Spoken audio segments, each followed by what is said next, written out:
What's up guys, and welcome back to Pop Beat Breakdowns. Today's breakdown video is an exciting one because we're going to be breaking down on how to make a beat in the style of Taylor Swift. This is directed more towards her more modern sound, that very synth pop meets bedroom pop mix that we get, which you definitely hear in songs like Anti-Hero and Lavender Haze. The whole point of this video is I'm going to show you a beat that I've made in that style, and I'm going to break it down and explain how I made it and different methods that I've applied in the hope that you learn something from this video, as I always found the best way for me to learn how to produce music was actually watching other people break down their own mixes rather than just reading from a textbook, which is very standard when you go to places like university and college nowadays. Just before we do get into this beat breakdown, I just wanted to quickly tell you about a new sample pack I've just dropped on my samplesbyjoegortry.com sample pack store. The sample pack is synth pop loops, and I want to tell you about this because this is exactly in this sort of style that I'm going to be breaking down in today's video. If you like producing synth pop music and you're struggling to get the initial ideas going, this sample pack is perfect for you because it's got 7 different instrumentals broken down into 104 royalty-free samples, which you can use to help build productions like the one you're going to hear in this video. And for a limited time only, you can grab it for just $10, which is £8 if you're from the UK. If you feel like this could help you with your producing, then I'll leave a link in the description below that you can click to go check out the sample pack after this video is finished. But with that all said, let's not waste any more time. Let's jump into Logic and let's break down this Taylor Swift type beat. Okay, so firstly, let's have a listen to the production that we're breaking down.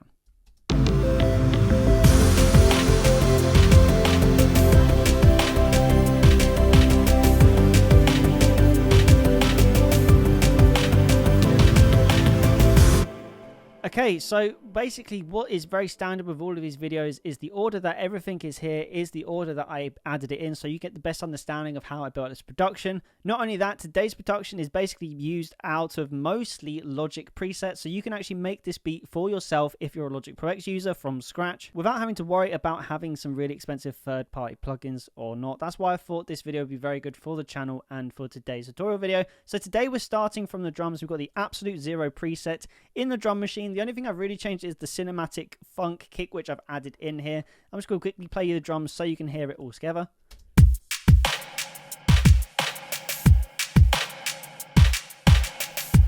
One thing that's really cool about this is just trying to add some different ideas here and there to really make this an interesting sounding drum kit. The percussion here that I've added is acting as the snare, and this is actually tuned to the root note of the whole production, and that is C major. So this is actually a C chord, or C note rather, that this percussion plays. But it's little details like that in the drums which can really help them fit nicely into the mix. And then a really cool little thing I've done here with the claps is trying to have some sort of bouncy effect. So I've got 2 different claps there interacting with each other, just making the drums sounding a little bit more interesting. You get that nice bounce. And then just for the drums as well, I added in the Tough kit because this was a really cool sounding drum kit that I wanted to add. And then when it comes to the mixing, I did add some reverb, a chorus effect to the toms so they split out to the sides of the mix, and a really high boost in the low end and the high end, because I do find that electronic drum kit toms can sometimes lack in the high and low departments. They can be very mid-heavy and kind of a little bit boxy. So I just wanted to let them breathe and really punch through in the mix. So that's basically all we've done for the drums. Pretty simple, standard stuff. Now, next we move on to the bass, because the bass is a very key part of this song, because the thing about these sorts of productions is they can be very minimalist at times. So you want to make sure that you're filling in the gaps, and the synth bass is one of the most important parts, and we're using the 70s classic synth bass. This is you can find in Alchemy. If you're a regular subscriber to this channel, you will know I use this a lot. This is my favorite bass sound basically to use, and I basically just got it straight in. Very simple. Got a chorus effect splitting out to the sides of the mix because we actually have 2 bass lines in here, one for the chorus and one for the verses. So this is the first one. Again, very simple. And then we get on to the second one. Now, this is where it gets really interesting. You may think that you should just have 1 bass line in a song. I've actually got 2. One to come in just to the chorus to add a little bit of a lift. And I've used the heavy punch bass. Now, this is in the retro synth in Logic. This is a bass preset. And just have a listen. I'm going to first play you, instead of playing it in isolation, I'm going to play you the bass line and the drums in the chorus without it and then with it, and see if you notice the difference. Okay, we go.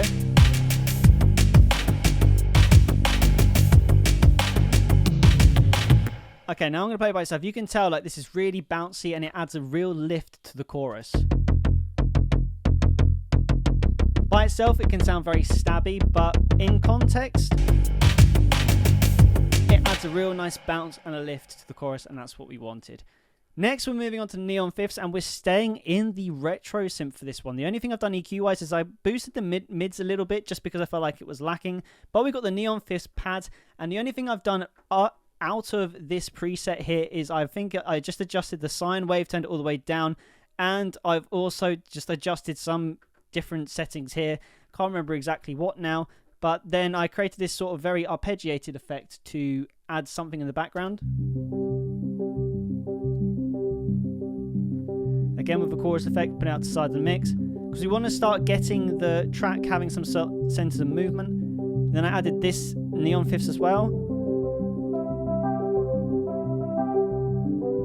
because in a lot of Taylor Swift songs there's a lot of arpeggiated synths in the background to create some movement. Again, when you've got such a simple production, you want to have some sort of movement and development in there. Now this one you can just see, if you look to the notes you think it's just chords, but we've actually added an arpeggiator to these chords in neon synth, trying to play around till I found a variation of a melodic pattern which really suited the neon fifth chords, and I got a variation 3 in the 1 octave range eventually. So if I wasn't to add this arpeggiator in, let me show you what it would sound like. It would just be chords, but with the arpeggiator in, it does it for you. So it's such a handy tool to know and a handy tool to have. So just keep that in mind. Next then, on top of this, I wanted to really write these all in together. So at this point, I just had these muted. I added in this beautiful melody next, which again is a preset you can find in Logic in the classic synth section. Kind of again adding into that arpeggiated synth. Trying to create that atmosphere is very delicate, very bedroom pop, while also using synth elements. Let's have a listen to everything so far together. Very cool, doesn't it? Okay, next I wanted to build up the pads, so we've got a nice big wall of pads here that we have added. Let's have a quick listen to them all together first before we break them down.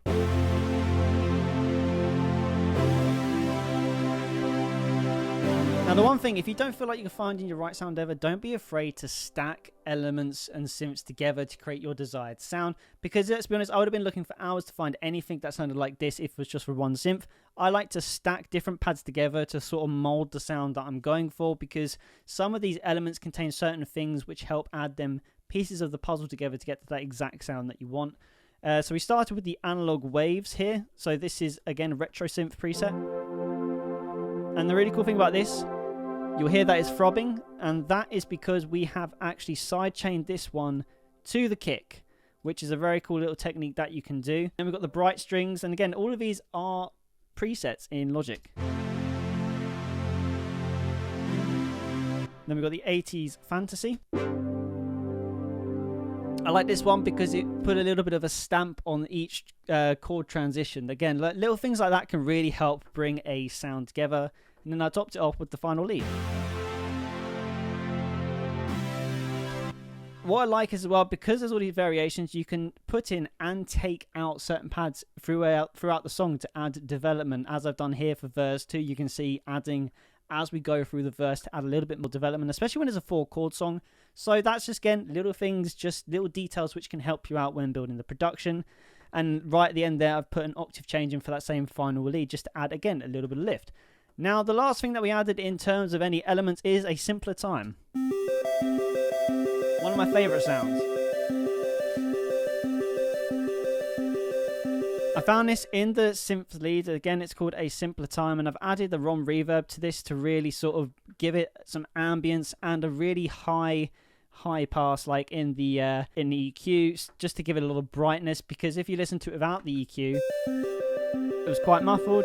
So I just wanted to bring out some of that clarity, because again, like the sort of thing we're going for is that a mixture of bass and then very like high delicate sounds, which blends really nicely into this production, especially for Taylor Swift. A lot of Taylor Swift songs actually have that nowadays, so it was just really cool to make sure I had something like this in. And again, it's arpeggiated because we want some movement while keeping it simple at the same time. And then the last thing we've added is something I've just got into Splice Forge, is adding some white noise and crashes just to help with them transitions from verses to chorus. This is them.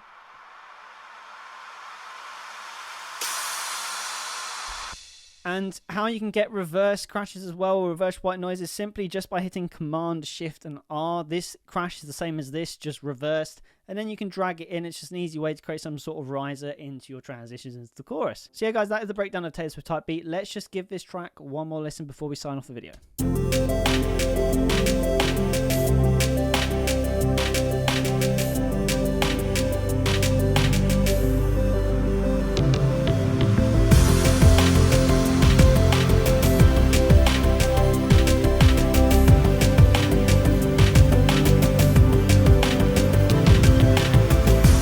So there you go, guys. That was my breakdown of a Taylor Swift Type Beat in the style of your Anti-Heroes, your Lavender Haze, in that synth pop mixed of bedroom pop feel. If you enjoyed this video, make sure you smash the subscribe button, as is the best way to support the channel.